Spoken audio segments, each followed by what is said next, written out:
Hello. आज के इस एक्सप्लेनर में आपका बहुत बहुत स्वागत है। आज हम एक ऐसी घटना के बारे में बात करने वाले हैं जो शुरू तो बिल्कुल एक आम ट्रिप की तरह हुई थी, लेकिन देखते ही देखते एक बेहद खौफनाक पौराणिक चेतावनी में बदल गई। जरा सोचिए, मनाली की वो खूबसूरत वादियां, मस्ती करते तीन दोस्त और फिर एक ऐसी गलती जिसने उन्हें हमेशा के लिए गायब कर दिया। जागृत जंगल का श्राप। ये सिर्फ कोई डरावनी कहानी नहीं है, बल्कि प्रकृति और प्राचीन शक्तियों के टकराव का एक ऐसा उदाहरण है जो सोचने पर मजबूर कर देता है। तो चलिए बिना किसी देरी के इस रहस्य की गहराई में उतरते हैं। इस पूरी घटना को समझने के लिए जरा इस खौफनाक कोट पर ध्यान दीजिए। जंगल अपना अपमान करने वालों को बर्दाश्त नहीं करता, जंगल उनका मन निगल लेता है। अब सोचकर देखिए कि आप किसी अनजान जगह पर हैं और वहां का जंगल सिर्फ पेड़ पौधों का कोई झुंड नहीं है, बल्कि एक ऐसा रक्षक है जो हर एक बात सुन रहा है। ये चेतावनी शुरुआत में ही बिल्कुल साफ कर देती है कि हम यहाँ किसी नॉर्मल खतरे की बात नहीं कर रहे हैं। ये एक ऐसी अलौकिक शक्ति है जिसके अपने खुद के कानून हैं और वो कानून तोड़े नहीं जा सकते। तो हमारी कहानी का पहला हिस्सा है मनाली की डरावनी शुरुआत, एक अनदेखी चेतावनी। अब इन दोनों सिचुएशंस के बीच का ये भारी अंतर देखिए।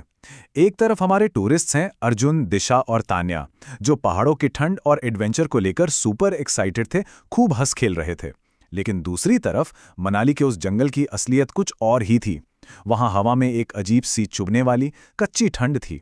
आसमान में काले बादल सिर्फ खराब मौसम का इशारा नहीं थे, वो लिटरली एक साइलेंट वार्निंग दे रहे थे। ऐसा लग रहा था जैसे तान्या को जंगल ने पहले दिन से ही अपनी तरफ खींचना शुरू कर दिया था।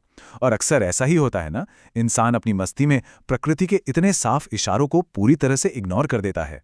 चलिए आगे बढ़ते हैं दूसरे हिस्से पर। हिडिंबा मंदिर का घोर अपमान, द फेटल मिस्टेक। जब ये लोग उस पुराने रहस्यमयी हिडिंबा मंदिर पहुंचे, जहां का माहौल ही इतना पावरफुल है कि कोई भी अपने आप श्रद्धा से झुक जाए, वहां तान्या ने ये शब्द कहे। इतनी पुरानी मूर्तियों को देवी कहकर पूछते हैं, सीरियसली? और देखिए, ये कोई छोटा मोटा मजाक नहीं था, ये उस प्राचीन जगह का सीधा और घोर अपमान था। लेकिन सबसे शॉकिंग बात क्या है? उसके दोस्त अर्जुन और दिशा ने उसे चुप नहीं कराया, बल्कि वो भी अपनी हंसी नहीं रोक पाए। और सच कहूं तो बस यही वो भयानक गलती थी जिसने अनजाने में एक बहुत ही खतरनाक शक्ति को जगा दिया। अब आता है तीसरा हिस्सा, रक्षक देवकी की खौफनाक चेतावनी, द एंशिएंट गार्डियन। इस पूरे मामले में ये जागृत शब्द समझना बहुत जरूरी है। जब उस मंदिर की सीढ़ियों के पीछे से एक रहस्यमयी बूढ़ी औरत देवकी बाहर आई, तो उसने इसी शब्द का इस्तेमाल किया था।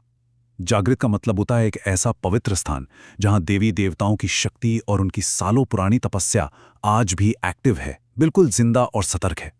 देवकी के चलने की रफ्तार बहुत धीमी थी, लेकिन उसकी मौजूदगी वो बहुत भारी थी। उसकी आंखें लाल थीं और सबसे डरावनी बात, उसके कदमों की आवाज जमीन से नहीं बल्कि हवा से आ रही थी। तान्या ने जो किया वो सिर्फ बदतमीजी नहीं थी, वो एक जागृत ऊर्जा के खिलाफ किया गया एक बहुत बड़ा अपराध था। उस बूढ़ी औरत देवकी की चेतावनी बिल्कुल साफ थी।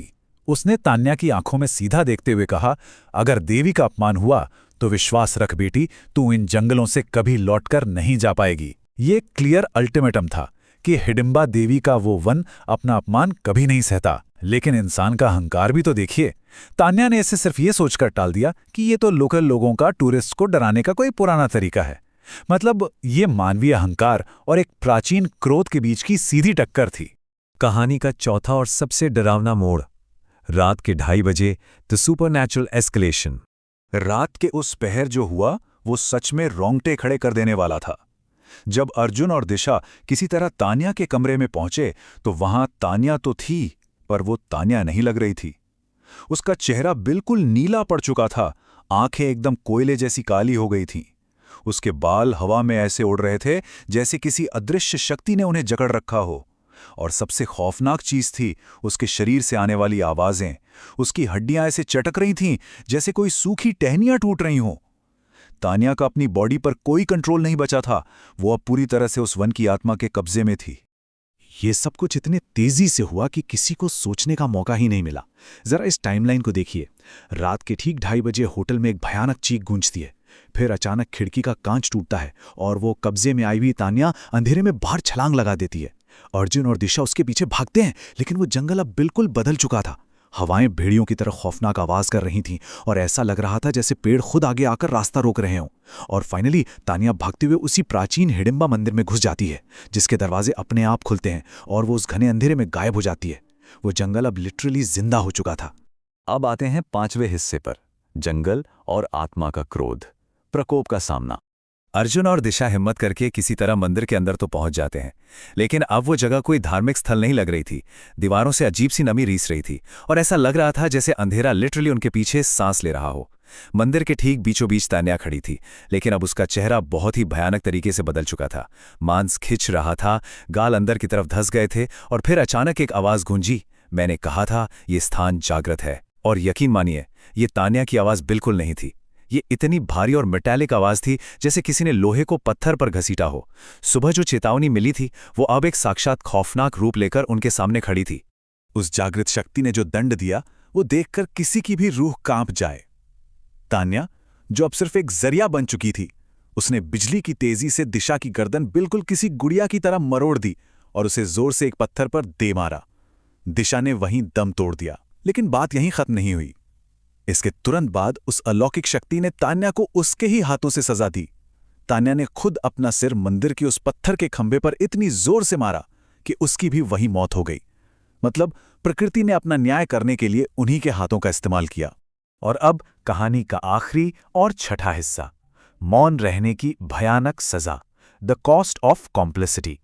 1700 अर्जुन के ठीक पीछे से वही बूढ़ी औरत देवकी फिर से प्रकट होती है, लेकिन इस बार उसका चेहरा किसी इंसान का नहीं था। आंखें कोयले जैसी काली और उसके शरीर से सड़ी हुई लकड़ी की बहुत अजीब सी गंध आ रही थी। उसने अर्जुन को एक ऐसा सच बताया जिसे सुनकर उसके पैरों तले जमीन खिसक गई।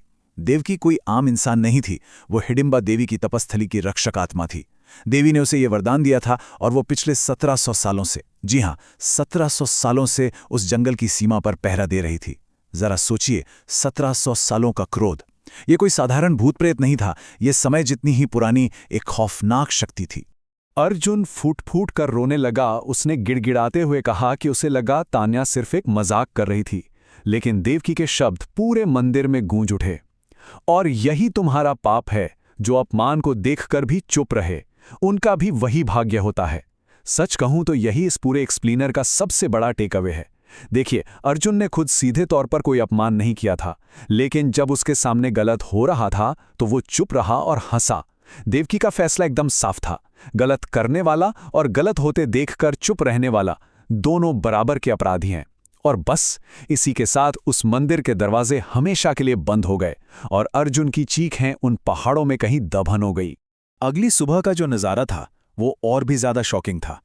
पुलिस वहां पहुंची, उन्होंने पूरा का पूरा होटल छान मारा, जंगल का चप्पा चप्पा खंगाल दिया, यहां तक कि मंदिर के फर्श तक को खुरच कर देख लिया। लेकिन तान्या, दिशा और अर्जुन का एक भी निशान कभी नहीं मिला, कुछ भी नहीं। बिल्कुल ऐसा लगा जैसे वो जागृत पहाड़ और वो पुराना जंगल उन तीनों को बिना कोई सुराग छोड़े पूरी तरह से निगल चुका था।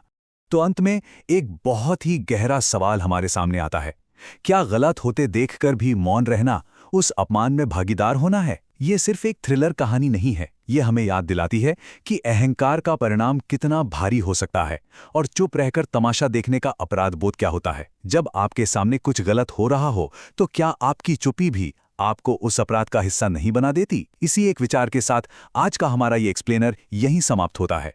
हमेशा याद रखिएगा, कुछ प्राचीन जगहों का सम्मान करना ही वहां से सुरक्षित वापस लौटने की इकलौती चाबी है।